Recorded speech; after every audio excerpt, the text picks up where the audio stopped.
Hello hi नमस्कार welcome दोस्तों, मैं अभिषेक कुमार सिंघानिया आज एक बार फिर से एक न्यू मोटिवेशनल स्टोरी के साथ आप सभी लोगों का स्वागत करता हूं। दोस्तों आज का दिन बहुत ही खूबसूरत है, बहुत ही अच्छा मौसम हो रहा है और हमें आज के दिन में परमात्मा का शुक्रिया अदा करते हुए और आज हमें एक बहुत ही अच्छा काम करना है।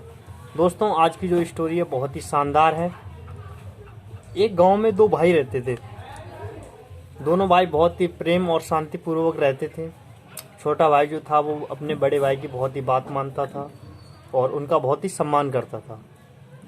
सब कुछ लाइफ में अच्छा चल रहा था और एक समय के बाद एक बार दोनों भाइयों में आपस में कुछ कहासुनी हो गई, कुछ झगड़ा हो गया। तो छोटे भाई ने अपने बड़े भाई को कुछ अपशब्द कह दिए, कुछ गलत वर्ड बोल दिए, जिससे जो बड़ा भाई था उसे बहुत बुरा लगा और उसने अपने छोटे भाई से बात करना बंद कर दिया। जब दोनों रास्ते में जा रहे होते थे तो एक दूसरे की तरफ पीट कर लेते थे, यानी कि इतनी नफरत हो गई थी दोनों में, एक दूसरे से देखना तक पसंद नहीं करते थे। ठीक है, समय ऐसे ही आगे चलता रहा।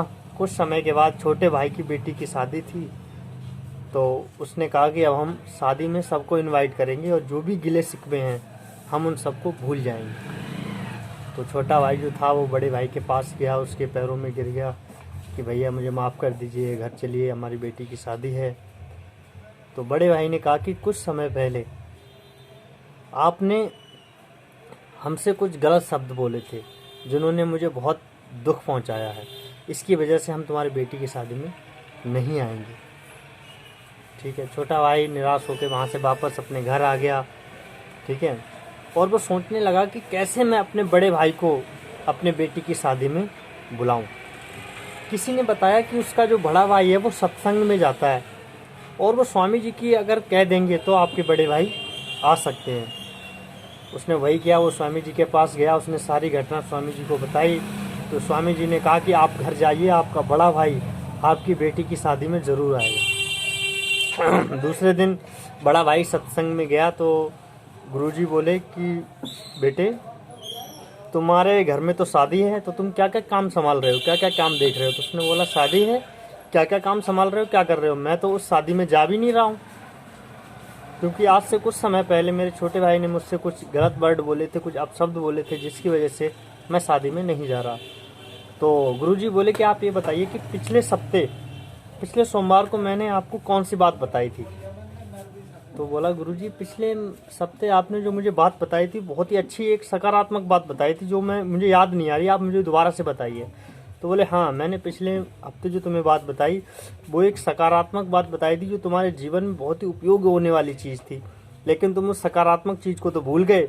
और जो कुछ समय पहले जो तुम्हारे भाई ने तुमसे अपशब्द कहे थे, जो तुम्हें कुछ गलत कहा था, वो तुम आज भी याद किए हुए हो। यानी कि तुम अच्छी चीज़ तो लाइफ में भूलते जा रहे हो और जो गलत चीज़ है उसको आप याद करते जा रहे हो। गलत चीज़ आप इसलिए याद कर रहे हो क्योंकि आप बार बार उसका रिवीजन कर रहे हो। रिवीजन करने का मतलब है अगर आप किसी ने आपको गाली दे दी तो आप उसी के बारे में सोचते रहते हो, यार इसने मुझे गाली दी, इसने मुझे ऐसा क्यों कहा, इसने मुझे अपशब्द क्यों कहा। तो उस चीज़ का तुम रिवीजन करते रहते हो अपने माइंड के अंदर, तो उस चीज़ को आप जल्दी तक भूल नहीं पाते। लेकिन जो अच्छी चीज़ है उसे क्या है, आप इंजॉय करते हो, खुश रहते हो और कुछ समय के बाद आप उसे भूल जाते हो। इसीलिए तुम अच्छी चीज़ें जो अपनी लाइफ में भूलते जा रहे हो और गलत चीज़ें बार बार तुम्हारे जीवन में हावी होती जा रही, क्योंकि तुम उनका बार बार रिवीजन करते जा रहे हो। तो वो जो बड़ा भाई था उसने गुरुजी से माफ़ी मांगी और तुरंत अपने छोटे भाई के शादी में जाके उसे गले से लगाया और उसकी शादी और उसकी बेटी की जो शादी थी बहुत ही अच्छी तरीके से उन्होंने समाप्त की, संपन्न की। तो दोस्तों इस स्टोरी से हमें ये शिक्षा मिलती है कि अगर किसी ने आपको बुरा बोल दिया तो उसने तो सिर्फ एक ही बार बुरा बोला ना, वो तो बुरा बोल के आपको चला गया, लेकिन आपने क्या किया, आप बार बार उस चीज़ को रिपीट करते रहे और आपने अपने जीवन को बहुत हानि पहुंचा ली, बहुत नुकसान पहुंचा लिया।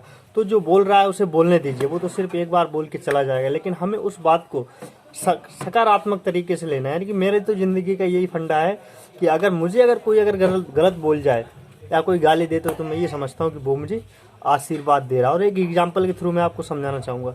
जैसे एक छोटी सी डिब्बी है, ये डिब्बी मेरी है, यानी कि हमारे पास है, और ये डिब्बी मैं आपको दे रहा हूँ और आप इसे ले नहीं रहे हो, तो किसके पास रहेगी, ये डिब्बी हमारी है और हम इसे आपको दे रहे हैं और आप इसे ले नहीं रहे हो, तो ये किसके पास रहेगी? हमारे पास रहेगी। तो कोई भी इंसान अगर हमें गाली दे गया तो दे गया, दे जाने तो क्या फ़र्क पड़ता है, वो दे गया ना, लेकिन हम उस चीज़ को एक्सेप्ट ही नहीं कर रहे हैं, हम उस चीज़ को ले ही नहीं रहे हैं, तो वो किसके पास रहेगी? उसी के पास रहेगी। तो यही हमारी ज़िंदगी का फंडा है। कोई इंसान अगर आपको कुछ बोल रहा है, बोलने दो, आप एक्सेप्ट मत करो, तो उसके शब्द आपको चोट नहीं पहुंचा सकते। अगर कोई इंसान अगर आपको ईंट से, पत्थर से, लाठी से अगर मारेगा ना, तब आपके शरीर पे चोट लगेगी, लेकिन किसी इंसान के शब्द आपको चोट नहीं पहुंचा सकते। ये हमेशा ध्यान रखना।